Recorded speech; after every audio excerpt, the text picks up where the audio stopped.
어떤 한 부자가 이제 죽어서 천국에 들어가라고 합니다. 이 부자가 천국 문 앞에 서자 한 천사가 이 부자에게 뭐를 대라고 합니다. 그러자 이 부자는 나는 교회에 헌금을 엄청 많이 했습니다. 뿐만 아니라 나는 도덕적으로 깨끗한 삶도 살았습니다. 이렇게 말을 합니다. 그러자 천사는 당신은 이 천국에 들어갈 수 없습니다. 라고 단호하게 말합니다. 이번에 잘생긴 남자가 천국문을 두드립니다. 천사가 암호를 묻자 그가 이렇게 대답을 합니다. 나는 성직자로서 주님을 섬겼습니다. 교회도 여러 개 세웠고요. 10만 명이 넘는 성도들을 그런 담임하는 그런 교회 담임이었습니다.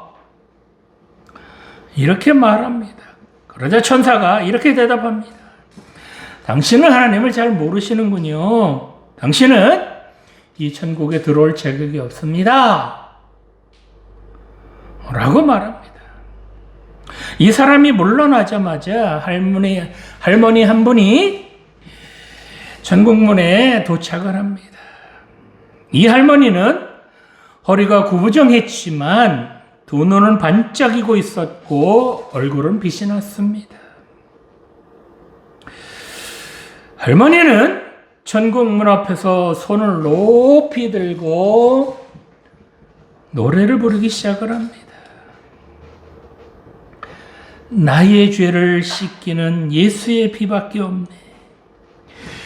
다시 정케하기도 예수의 피밖에 없네. 예수의 흘린 피 날 희게 하오니 귀하고 귀하다 예수의 피밖에 없네. 이 할머니는 이렇게 간절히 찬양을 드립니다.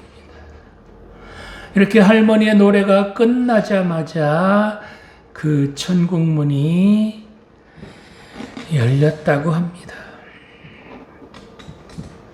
오늘 주신 본문은 예수님께서 공생애를 시작하시면서 첫 번째 이적을 베푸신 그런 사건입니다.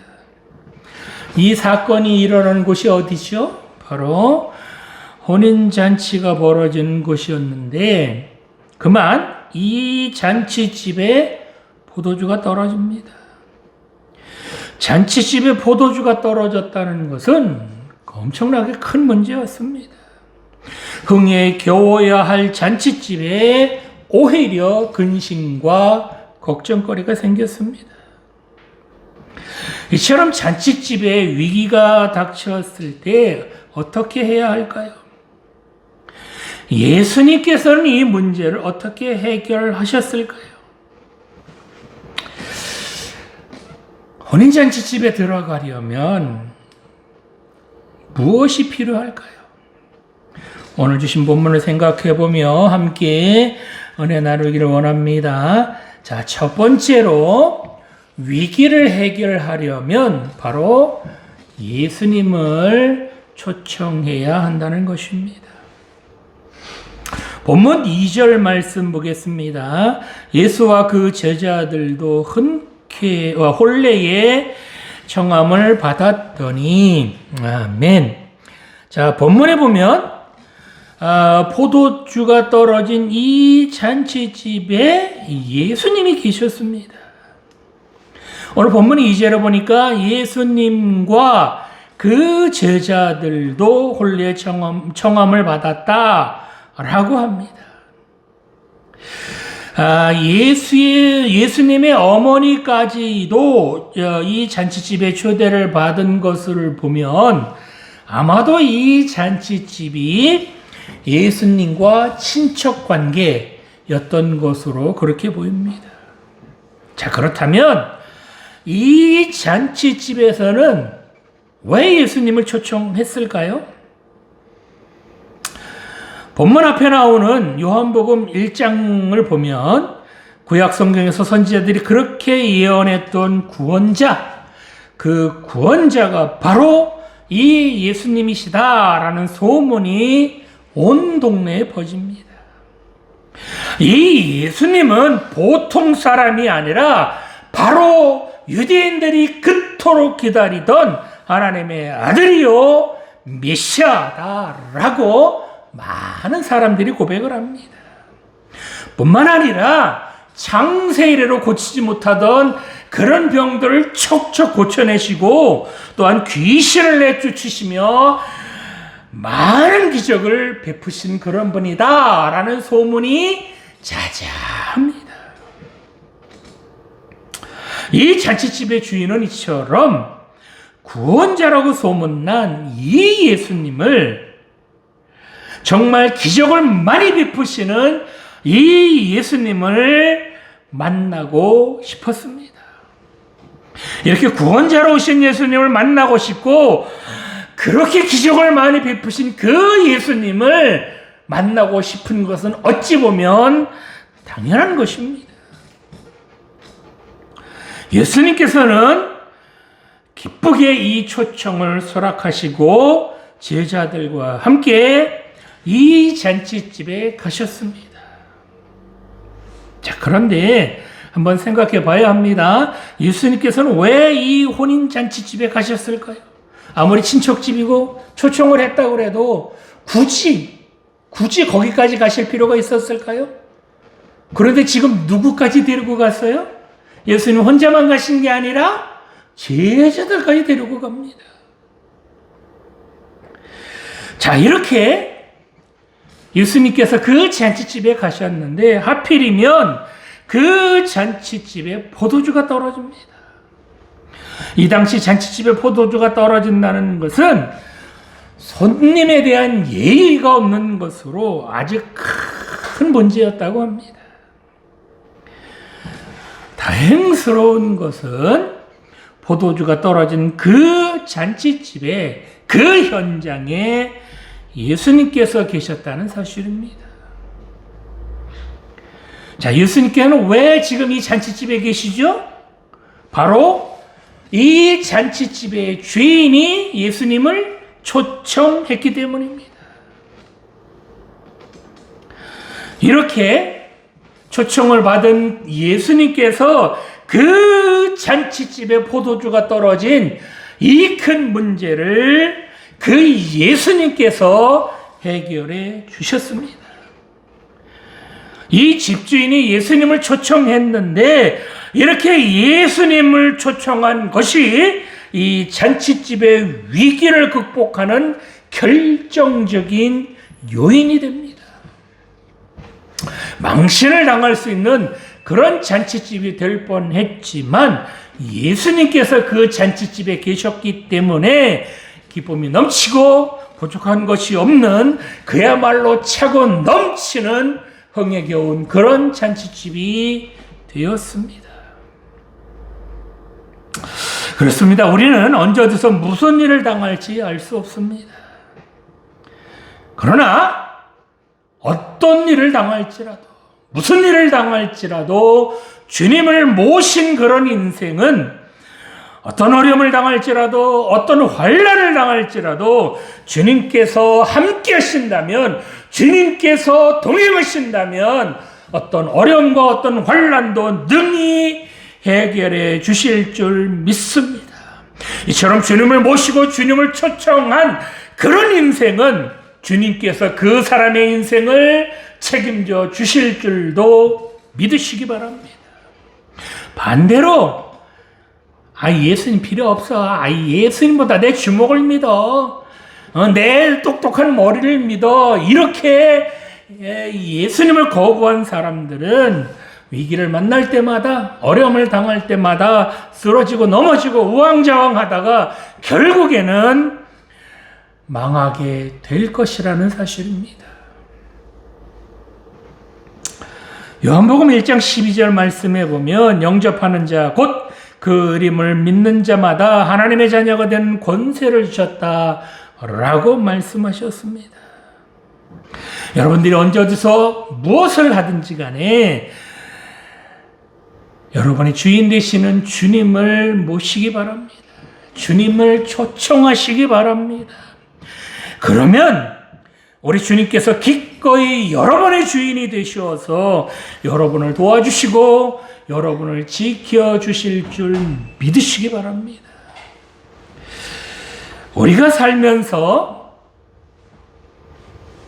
위기를 안 만났으면 좋겠는데 위기나 어려움은 누구나 만나게 됩니다. 이렇게 어떤 위기, 어떤 어려움을 만날지라도 우리 주님께서 우리와 함께 계신다면 능히 그 위기도 극복하게 해 주실 줄 믿습니다. 우리가 살아가는 동안, 아니 우리 평생 동안 이 주님 믿고 의지할 때에 우리 주님께서 우리와 늘 동행하여 주시고 그리고 우리를 지켜 주시어서 어떤 문제라도 어떤 어려운 문제라도 다 해결해 주시어서 그래서 그 어려움 때문에 그 힘든 것 때문에 자빠지거나 완전히 망하지 않고 굳건히 다시 일어서게 될 줄 믿으시기 바랍니다. 이 주님을 여러분 인생의 주인으로 그렇게 초청하시고 그 주님을 여러분 인생의 주인으로 모시어서 그래서 늘 승리하시기를 간절히 소망합니다. 자, 두 번째로 어려운 문제를 만났을 때 바로 예수님께 도움을 요청해야 한다는 것입니다. 본문 3절 말씀 보겠습니다.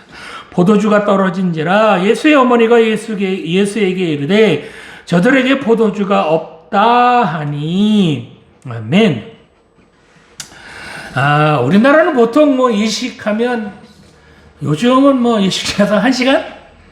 1시간도 길죠? 3, 40분 내에 끝을 내야 되잖아요? 근데 이스라엘에서는 옛날에 보통 일주일 정도, 지금도 3, 4일 이렇게 한다 그래요. 일주일 정도 그렇게 잔치를 한다고 합니다. 그런데 이 잔치집에 그만 포도주가 떨어졌습니다. 이 잔치집에서 쓰는 포도주는 알코올 성분이 약간 들어간 그런 포도주로서 그걸 마시면 기분도 좋아지고요. 그것뿐만 아니라 갈증을 해소하는 그런 음료수로도 쓰이는 그런 포도주라고 합니다. 이 당시 사람들은 포도주가 없으면 기쁨이 없다라고 말할 정도로 잔치에 흥을 돋우는데 이 포도주가 꼭 필요한 필수품이었다고 합니다. 그런데 이 잔치집에 그만 포도주가 떨어졌습니다. 그래서 잔치집에 흥이 떨어진 것은 물론이고 먼 길을 온 사람들이 갈증을 해결할 수도 없게 되었습니다. 이렇게 손님을 초대한 잔치집에서 포도주가 떨어졌다는 것은 손님에 대한 예의가 아니었습니다. 한마디로 이 잔치집은 망신을 당하게 되었습니다. 물론 어느 잔치집에나 문제는 있을 수 있습니다. 그런데 중요한 것은 이런 문제가 생겼을 때에 어떻게 해결하느냐라는 것입니다. 본문에 보니까 이 잔치집의 문제를 누가 가지고 나와요? 어머님 마리아가 예수님께 가지고 나옵니다. 자, 마리아는 왜 이런 잔치집의 문제를 예수님께 알렸을까요? 아마도 마리아가 이 잔치집하고 이제 학자들에 의하면 이 잔치집하고 이모간이었다. 즉 마리아와 여형제 자매인 그런 집의 잔치집이다라고 학자들은 주장을 합니다. 그러니까 굉장히 가깝죠. 그래서 이 잔치집의 문제를 자기 집의 문제처럼 생각을 하고 해결하려고 했었던 것, 그것은 이해가 갑니다. 그런데 왜 그 문제를 잔치집 주인에게 알리지 왜 예수님에게 알렸느냐라는 것입니다. 마리아는 자기 뱃속에 잉태된 예수님께서 어떤 분이시라는 것을 누구보다도 잘 알고 있었습니다. 그래서 이 잔치집에서 생긴 문제를 누구보다도 이 예수님께서 잘 해결해 주실 것을 믿었기 때문에 이 잔치집의 문제를 예수님께 아뢰는 겁니다. 자, 이렇게 마리아가 요청을 하자 예수님께서 뜻밖의 대답을 합니다. 예수님께서 뭐라 그러시죠?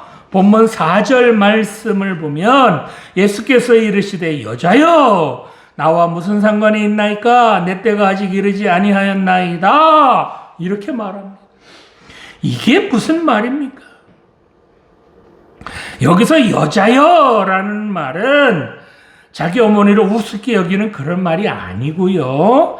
이 단어는 원래 황제의 아내에게 사용했던 그런 단어로 상대방을 최고로 높이는 존칭어입니다. 또 여기 나와 무슨 상관이 있나이까? 라는 이 말은 예수님하고 예수님 엄마하고 상관없다는 그런 말이 아니고요. 포도주가 떨어진 것이 예수님과는 아무런 관계가 없다라는 그런 뜻입니다. 즉 포도주가 떨어진 것은 이 집주인에게 생긴 문제다라는 것입니다. 또한 여기 내 때가 아직 이르지 아니하였나이다 라는 이 말씀도 어떤 의미일까요? 여기서 내 때라는 말씀은 바로 예수님께서 십자가에서 죽으실 때 그때를 가리키는 말입니다. 즉 예수님께서는 아직 자신이 죽을 때가 아니다라고 말씀하시는 겁니다.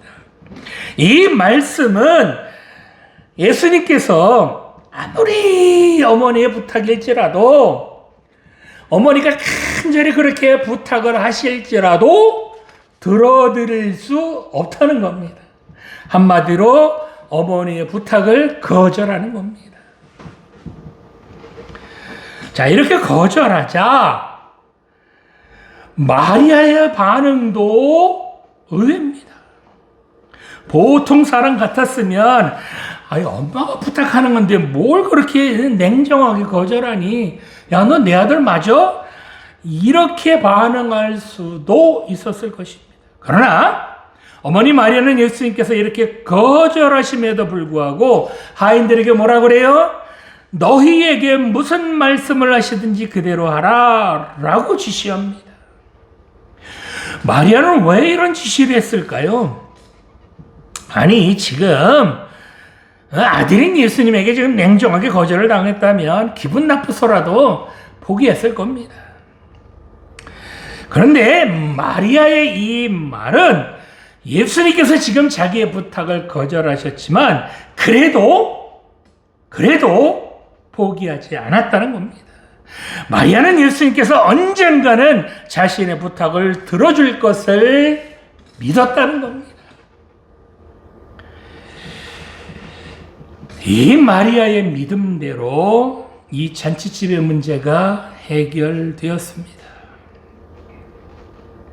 성도 여러분, 오늘 여러분에게 문제 있으십니까? 잔치집에 포도주가 떨어진 것처럼 여러분에게 중요한 일, 정말 너무나도 중요한 일에 문제가 생기셨습니까?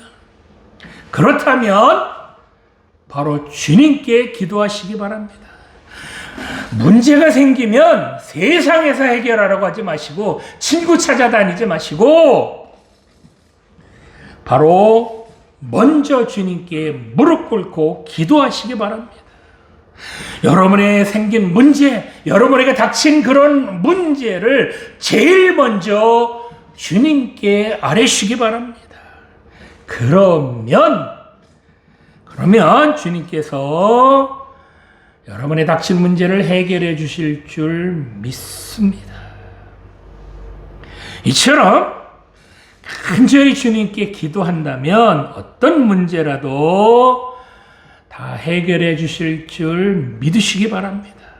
기도는 바로 문제를 해결하는 열쇠라는 것을 여러분 명심하시기 바랍니다. 기도할 수 있는데 왜 걱정하십니까? 기도할 수 있는데 왜 염려부터 하시냐고요.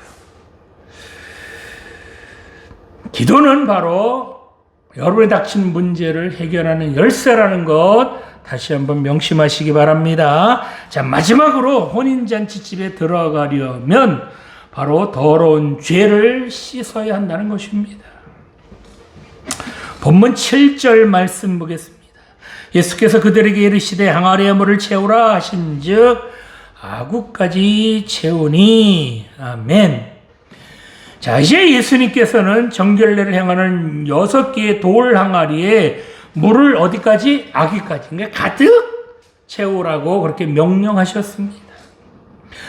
이 돌 항아리 하나에 보통 120리터 정도 들어간다 그래요. 근데 그게 6개가 있으니까 700리터가 넘잖아요. 자, 왜 이렇게 엄청난 양의 물이 필요할까요? 유대인들은 보통 신발을 신고 다니지 않기 때문에 발이 참 지저분하다고 합니다. 또 기후도 매우 중동 지방이니까 덥지 않아요. 그래서 땀이 많이 나기 때문에 몸에서 냄새가 많이 난다고 합니다. 그래서 어떤 집에 초청을 받든지 초청을 받은 집에 들어가려면 반드시 그 집 입구에 있는 정결례 항아리에서 손과 발을 씻어야 비로소 그 집 안으로 들어갈 수 있었다고 합니다.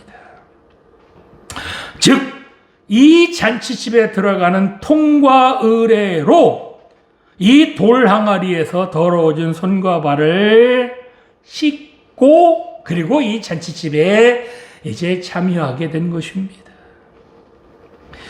자, 본문에서는 예수님께서 2가지를 명령하시는데 첫 번째 명령이 뭐예요? 바로 정결례를 행하는 이 항아리에 물을 채우라 라는 것입니다. 아니, 포도주가 떨어졌다면 가까운 곳에서 사오든지 구해든지 그래야 되는 거 아닌가요?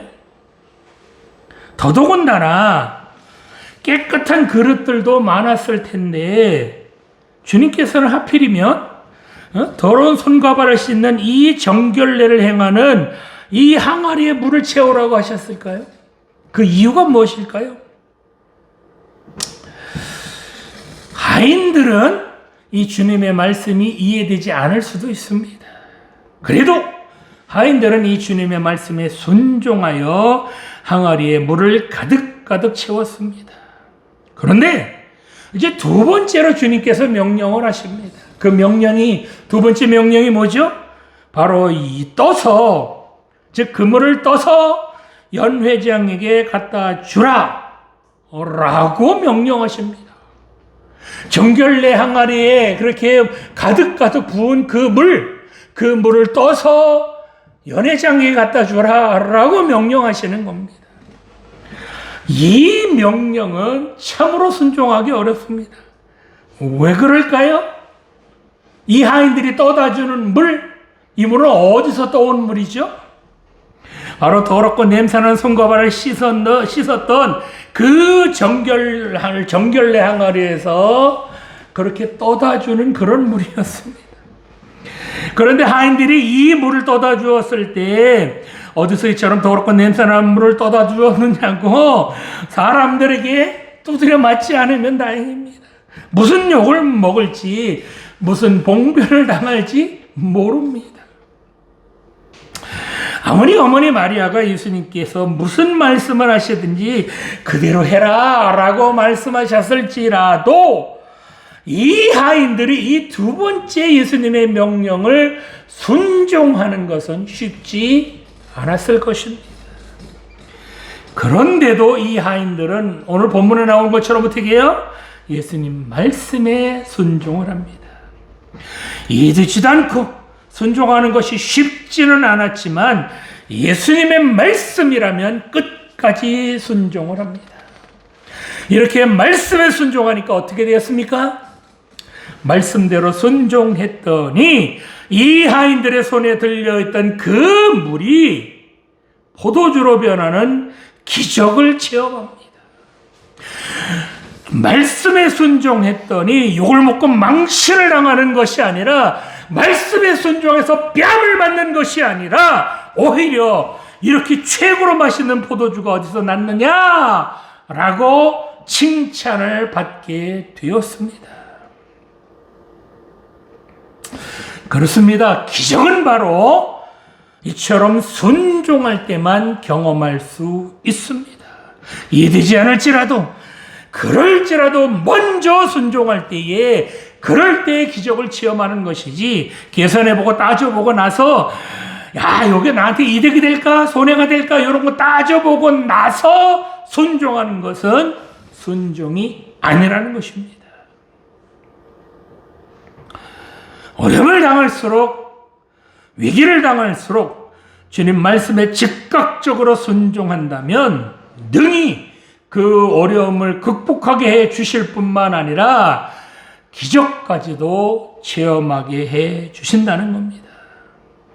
이렇게 하인들이 말씀에 순종하니까 어떻게 됐어요? 물이 포도주로 변하는 그 기적을 선수 목격하게 되었습니다. 그렇습니다. 자, 여기 보니까 물이 포도주로 변했다라고 했잖아요. 이 물은 어디서 떠온 물이요? 손발을 씻는 정결례 항아리에 담겨있던 그 물이 포도주로 변했다고 합니다. 이 물이 포도주로 변했다는 것은 무엇을 말해주는 것일까요? 바로 본질이 변했다는 것입니다. 물하고 술은 다르죠? 그죠? 아무리 더러운 물일지라도 포도주로 변화시켜 주시는 우리 주님께서는 아무리 더럽고 냄새나는 죄인일지라도 능히 그 죄를 깨끗하게 씻어주시어서 의인으로 그렇게 바꾸어 주시는 그런 분이시라는 것 여러분 믿으시기 바랍니다. 아무리 성질 더럽고 아무리 고약할지라도 주님께서 그 사람의 본질을 바꾸어 주신다면, 그렇다면 하나님께서 기뻐하시는 자녀로 그렇게 바뀌게 될 것도 여러분 믿으시기 바랍니다. 아무리 용서받을 수 없는 엄청난 죄를 저질렀을지라도 하나님께서 그 사람을 바꾸어 주시면 그 사람도 의인이 될 수 있다는 것 여러분 명심하시기 바랍니다. 자, 여기서 한 가지 깊이 생각해 봐야 될 것이 있습니다. 예수님께서는 왜 정결례를 행하는 그 6개의 항아리에 물을 채우라고 하셨을까요? 이 항아리 무엇할 때 쓰는 항아리라 그랬죠? 바로 그 집에 들어가기 전에 더러워진 손과 발을 씻을 때, 그럴 때 쓰는 그런 물을 담아두는 항아리라고 했습니다. 어느 집에 들어가든지 그 집 앞에 있는 정결례 항아리에서 손과 발을 씻어야만 그 집에 들어갈 수 있게 된다는 겁니다. 자, 그런데 이렇게 정결례 항아리에 담았던 그 물이 변해서 무엇으로 변했다고요? 바로 포도주로 변했다고 합니다. 자, 이 혼인잔치에 초대된 사람들은 이 잔치집에 도착하면 제일 먼저 무엇부터 해야 될까요? 뭐 고기부터 먼저 먹을까요? 포도주부터 먼저 마실까요? 바로 통과 의례로 이 항아리에 있는 물로 더러워진 손과 발을 씻어야 비로소 그 잔치집에 들어갈 수 있게 된다는 겁니다.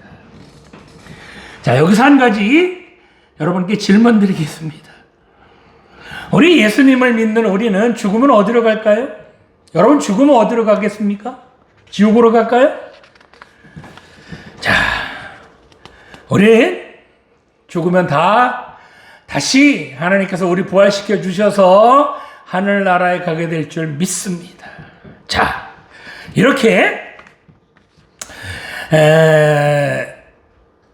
우리를 죽었던 우리를 부활시켜 주셔서 이제 재림하신 예수님께서 우리하고 만나서 천국 혼인잔치를 치르고 영원히 하나님 나라에서 살게 될 줄 믿습니다.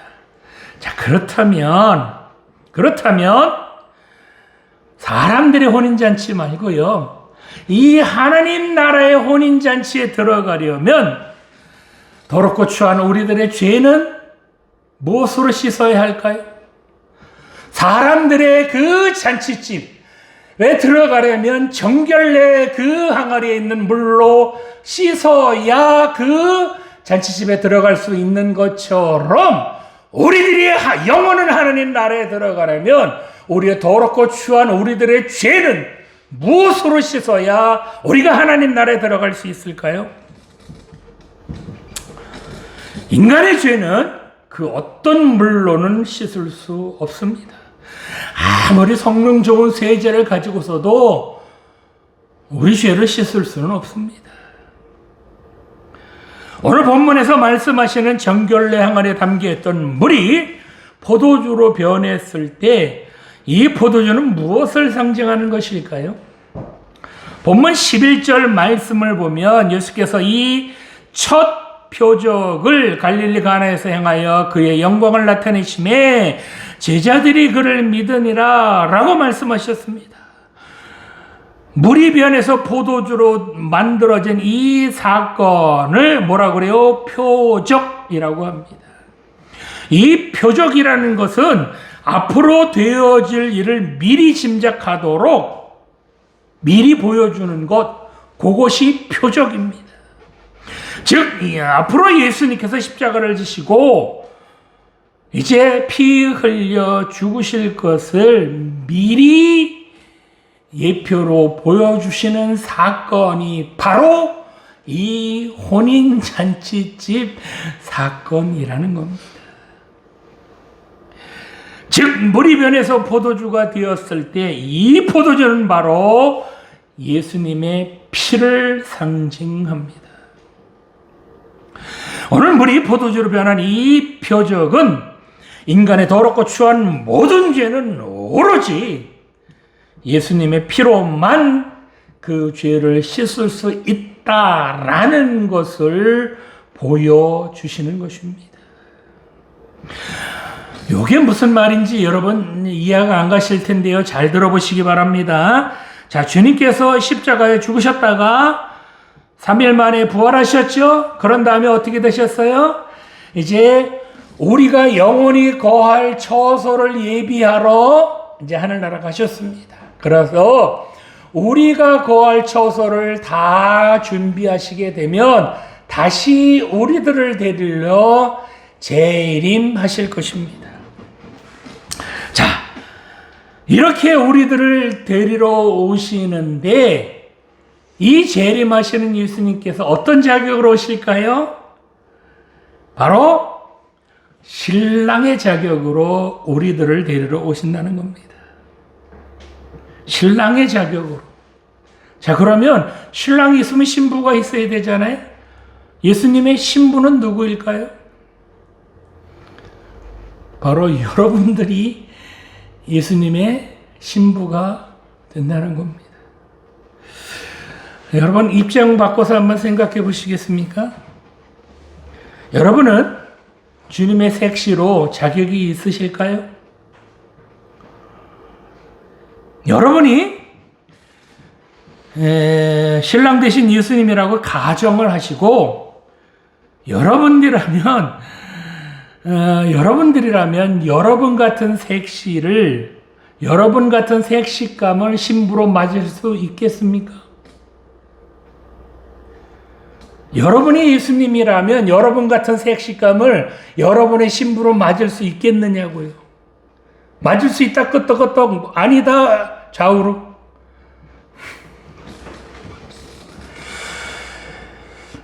입은 다른 사람을 비난해서 정말 거칠기 짝이 없고요.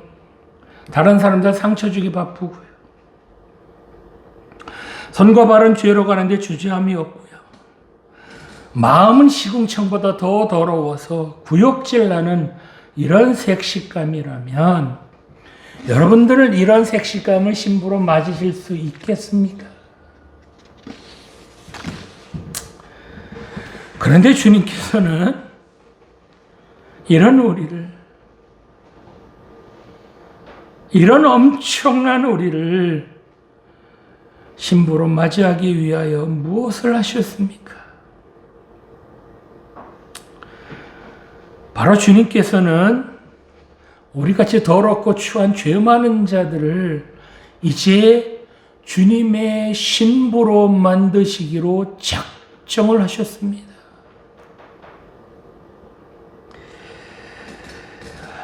우리들을 신부답게 만들려면 단 한 가지, 바로 예수님의 피로 우리들의 죄와 허물을 씻어야 한다는 겁니다.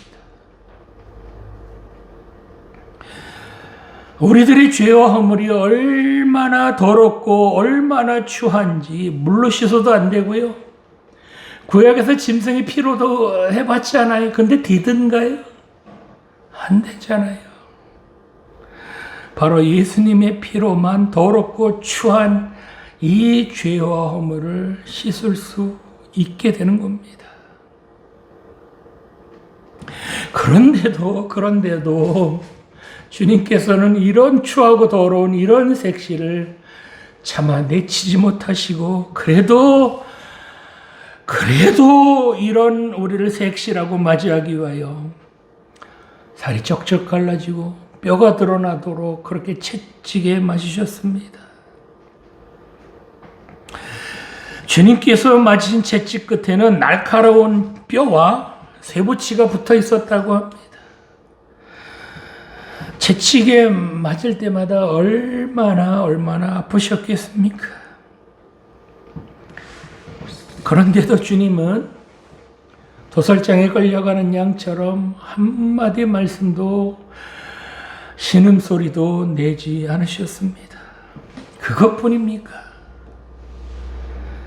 우리같이 더러운 그런 우리를 신부로 그렇게 맞이하기 위해서 손과 발에는 커다란 못이 박히고 옆구리에는 창이 찔셔서 물과 피를 다 쏟으셨습니다.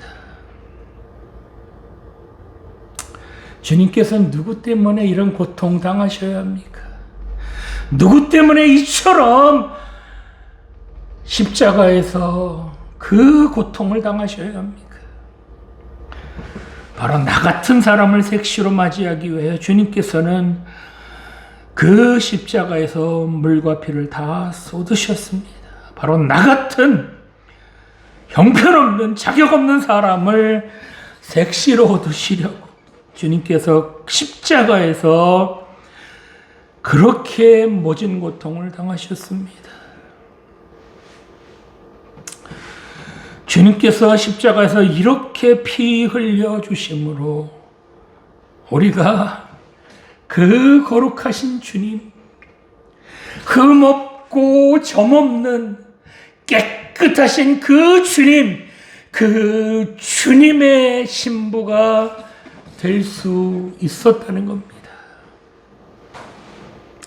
아무런 자격 없는 우리들이 주님께서 그렇게 피 흘려 주심으로 우리가 주님의 신부 자격을 얻게 되었다는 겁니다. 그런데도 이 십자가가 여러분과 상관없는 그런 십자가입니까?